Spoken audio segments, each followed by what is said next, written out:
Welcome to another OTG video. Today we're going to be mod testing the Mega Aircraft Carrier, or MACC for short. This will be the first time since we had to do the fresh install back in August of last year. The MACC has clashed with other mods, so we're trying out a few aircraft to see what happens. My name is Hope. I will be your narrator for this video. First up is this US Navy Boeing P-8 Poseidon, a maritime patrol aircraft.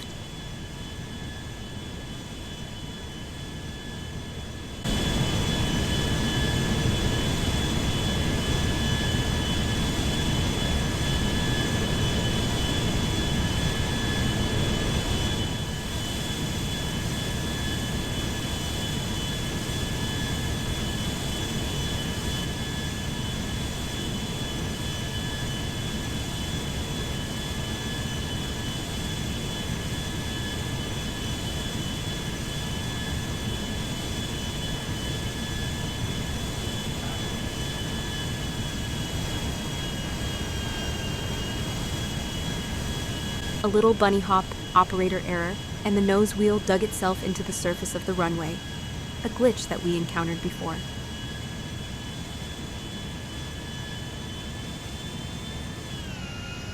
And now, engine sputter. The mods are clashing with each other. Sometimes this issue will shut down the engines while you're taxiing around the flight deck.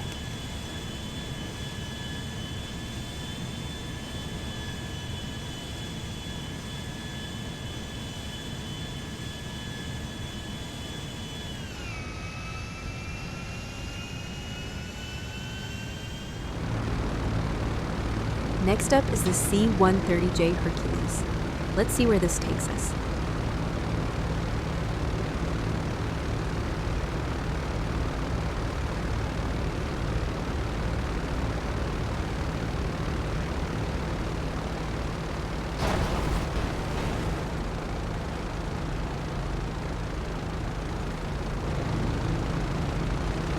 So far, so good. Let's see how the taxi portion of the test goes.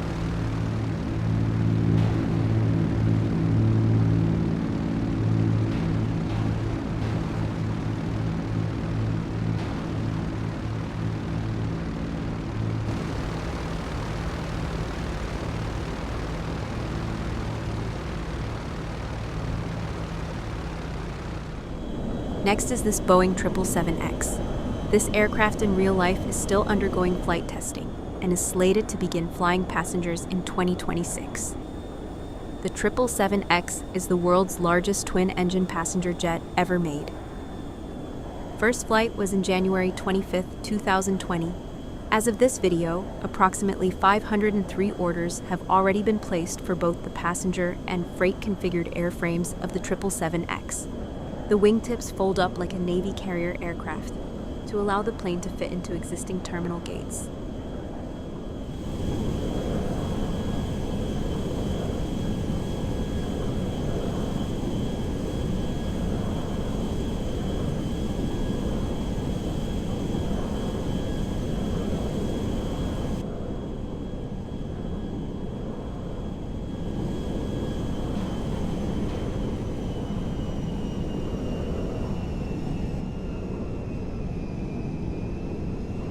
Oh boy, a bunny hop on something this huge commands a go around. We're going to go up into the pattern and try it again.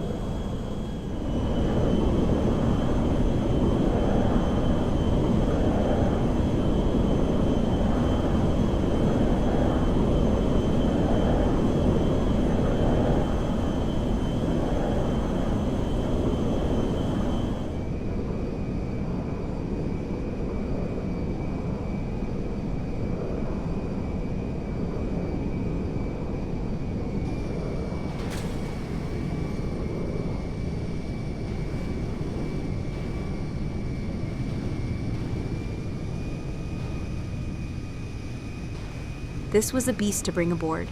Also, we need to do some pattern practice with the mod to get familiar with it.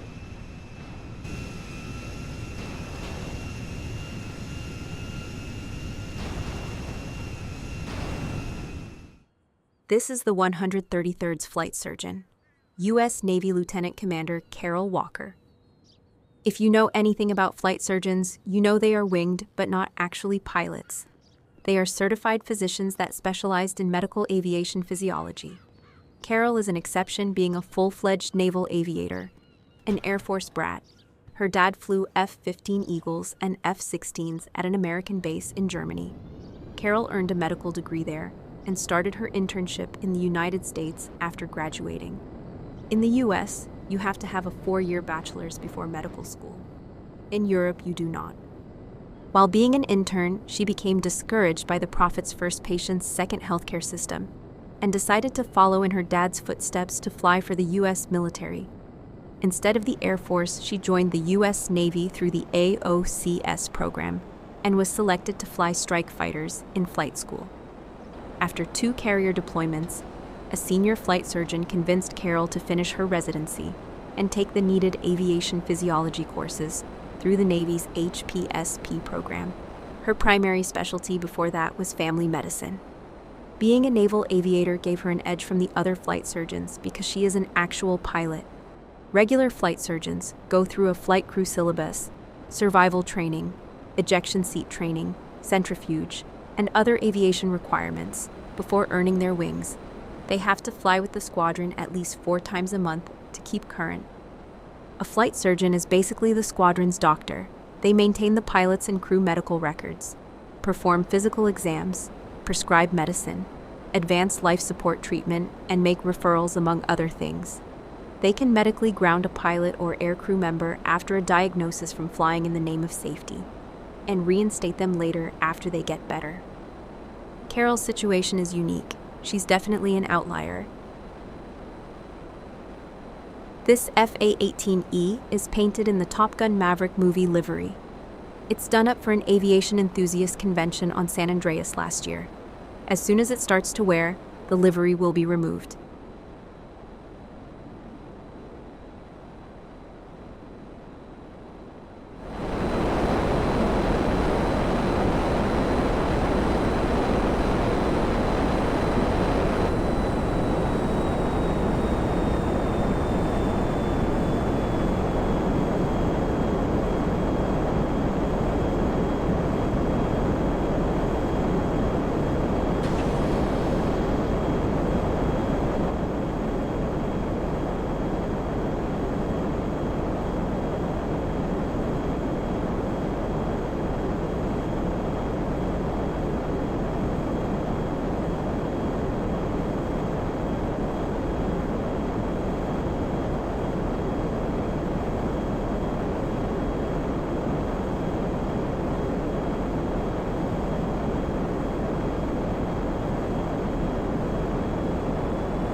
Nosewheel dug in again and the brakes were very spongy.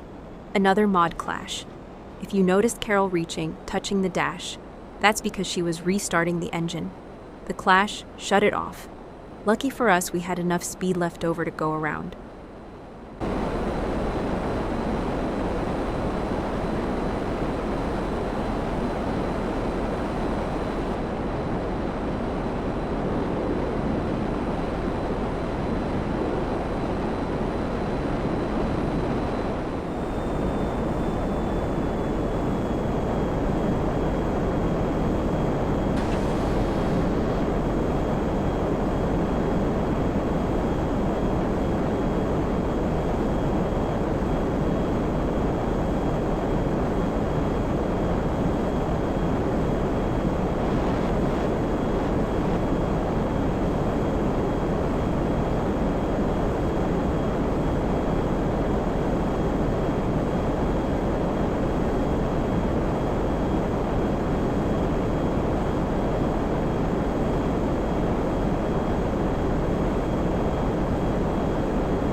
Okay, we're going to taxi over to the next runway and take off for El Gordo.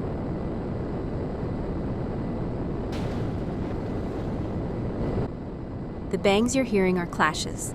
Sometimes you can feel them in the controller.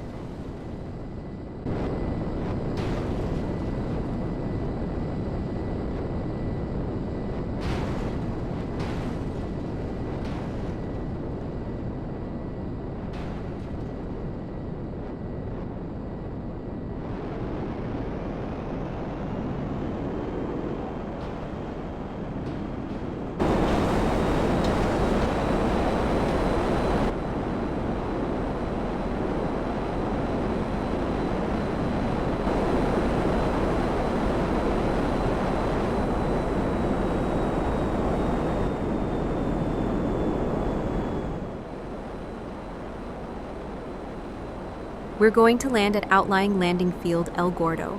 Carol has extra duty there as the base physician. The stint there is 3 days. She was able to ferry the Super Hornet from the FBO to El Gordo. She won't have to take the shuttle off the base. Aircraft are routinely ferried to Lisi Ya, El Gordo, and Stonehenge to make room at Fort Zancudo.